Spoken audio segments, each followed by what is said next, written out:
नमस्कार. जय श्रीराम, जय श्री गुरुदेव दत्त. मी जान्हवी आणि माझ्या चॅनलमध्ये परत एकदा सगळ्यांचं खूप स्वागत. आत्तापर्यंत आपण श्री महालक्ष्मी अष्टकातील पहिल्या 6 श्लोकांची थोडक्यात माहिती बघितली, त्यांचा अर्थ बघितला.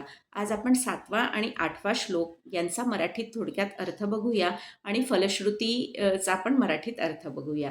जो 7वा श्लोक आहे तो आहे, पद्मासनस्थिते देवी परब्रह्मस्वरूपिणी परमेशी जगन्माता महालक्ष्मी नमोस्तुते.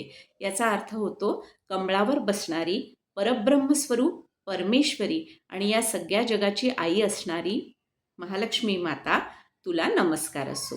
आणि त्याच्या पुढचा जो 8वा श्लोक आहे तो आहे, श्वेतांबरधरे देवी नानालंकार भूषिते जगतस्थिते जगन्माता महालक्ष्मी नमोस्तुते. म्हणजे काय की पांढरे वस्त्र परिधान करणारी, नाना अलंकारांनी सुशोभित अशा तुला आणि जी जग धारण करणारी आहे अशा महालक्ष्मी तुला नमस्कार असो.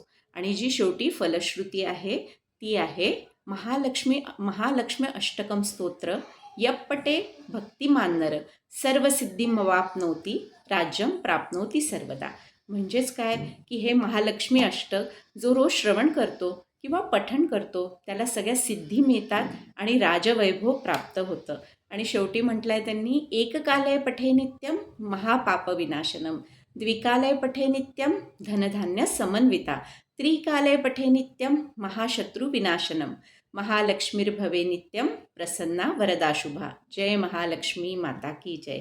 म्हणजेच काय, एककालय पठे नित्यम महापापविनाशनम म्हणजेच मोठ्या पापांचा नाश होतो जर तुम्ही एकदा म्हटलं.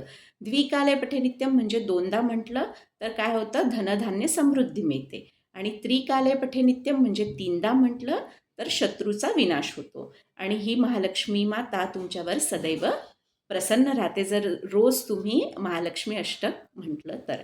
तर असं हे महालक्ष्मी अष्टक आणि त्याचा थोडक्यात अर्थ. आजच्या व्हिडिओमध्ये इतकंच. नवीन व्हिडिओत लवकरच भेटूया. तोपर्यंत माझ्या चॅनलला शेअर, लाईक आणि सबस्क्राईब करायला विसरू नका.